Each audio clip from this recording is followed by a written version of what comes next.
video's about a week late. Alrighty, hello everyone, I'm the Illinois Airsofter. Welcome back to another late video. I'm sorry I didn't get this one uploaded last week, but things happen.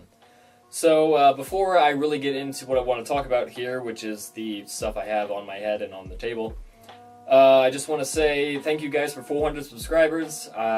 It's really a pretty big number when you think about it. I know, again, not as big as some other people, but still, 400, that's pretty nice. So yeah, I got 400 subscribers last weekend.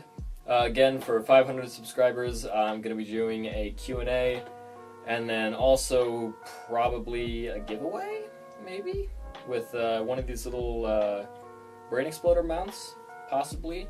I don't know. We'll see. Subscribe to find out. So, today we're going to talk about my communication setup. So, starting here on the table, we have the Midland LTX500s. These are just some standard Walkie Talkies that I got from Walmart. I really wanted to test out how well these would hold against, say a Baofeng radio or something, which I don't own, so it's not really putting it up to the test, but I don't know. I tested these in my own way. It's fine. So, a little bit of information about the Walkie Talkies before I get into my test on them. They're GMRS and FRS radios, up to 24-mile range, which is bogus. I'll get into that in a second.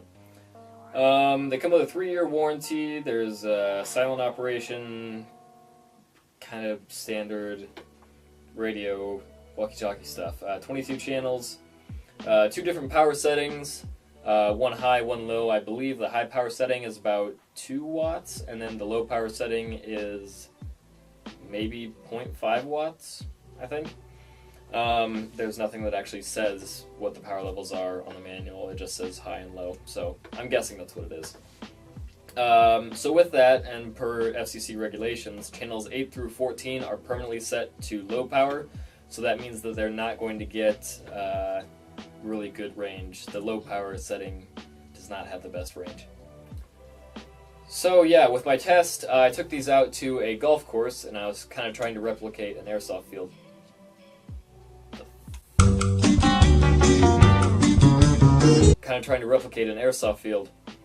As best I could without actually going to one.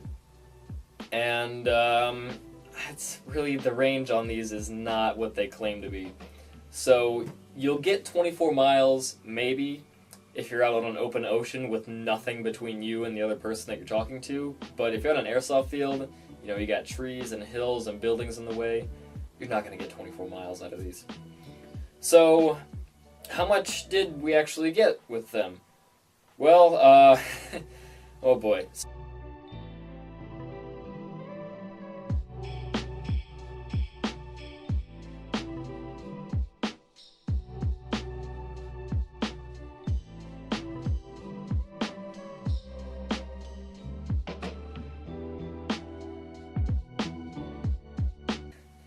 High power, though, we actually ran out of room to test these on, so once I got to that 0.8 mile range, I switched it over to high power and then kept walking, and I eventually ran out of room on the golf course to test how far these can go.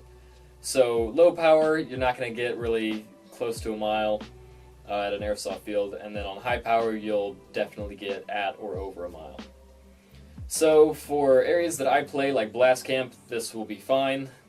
But if you're playing, somewhere like a Milsim West game, like, Hill 559 or something in California like that, definitely go with something better than, these little things, like a Baofeng radio. Definitely go with some heavier duty equipment. So, moving on to my headset, this is the Earmor M32H. It came with the little attachments for the fast helmet. So, comfort-wise, this is fantastic. I really have had no problems with this at all.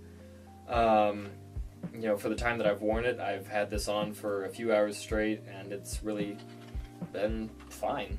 So, I'm not exactly sure what this padding is in here, but it's not like a foam, like in a mask or something.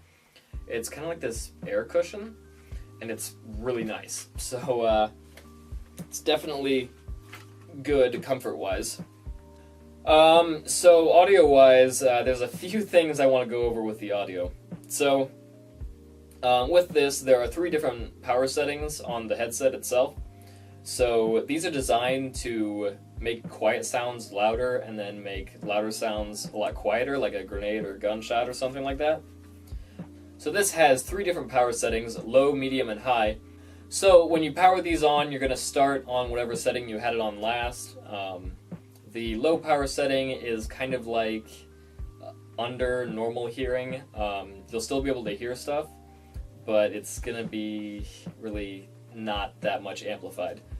With the medium power setting, that's going to be kind of at normal hearing, and then sometimes a little bit louder, just by a little bit. And so that's good for, whispering if you're like in a building or something where you're not, talking so quiet that your teammate can't hear you without his headset on. But it's just at a good volume, so I personally like the medium. However, if I'm, trying to hear someone on the bottom floor walking through, a light puddle of water and I'm on the top floor, then I would switch it over to high power. The high power on this is incredible. I was actually testing this in my house.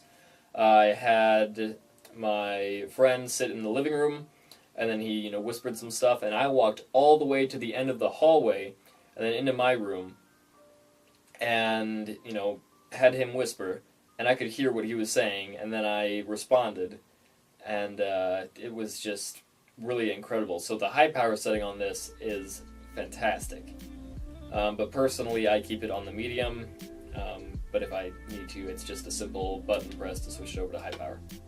And once you get to that high power and you're trying to increase it, it'll beep, saying that, you're at the highest level, you can't go any higher.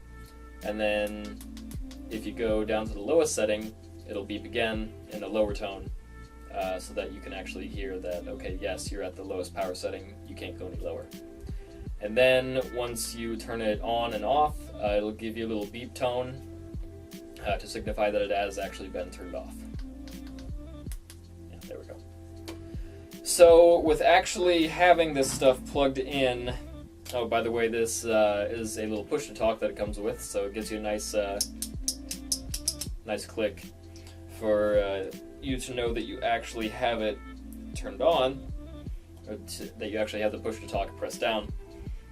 When you have this headset plugged into these radios, please, under no circumstances, have this any higher, have the volume setting on this any higher than 2. There's 8 different volume settings on here. If you have it on anything higher than 2, you're going to get your eardrums blown out, because this takes the audio, it just amplifies it so much from your radio. Which can be a good thing or a bad thing, just depending on how you see it. So, yeah, just definitely do not have the volume setting on here any higher than 1 or 2, unless you want to get your eardrums blown out up here. So, when everything is plugged in, the audio is fantastic. I can hear people really well, and people can hear me really well with the microphone, and it just seems to be some really good audio equipment. Although, just another side note about the radios, when you do start to get out of range, it's going to sound like the person is talking into a fan, because their words are going to be chopped up and you won't be able to really hear them completely. So when you kind of hear the words starting to get choppy and kind of out of sync, that's when you know that you're getting out of range for these radios. But when you're in range, the audio is really crystal clear and pretty good. So yeah, not much else to say about these. This is what I'm going to be using for the 2018 season, and who knows, might get something else soon, maybe, I don't know, life's full of uncertainties, but for now, I'm going to be using these because at the areas that I play at, these work fine. So thank you guys for watching. Again, thank you very much for 400 subscribers. At 500, I will be doing a Q&A and possibly a giveaway. Maybe, maybe not. Again, subscribe to find out. Yeah, like, comment, subscribe, all that generic crap. And yeah, see you in the next one. do I end this?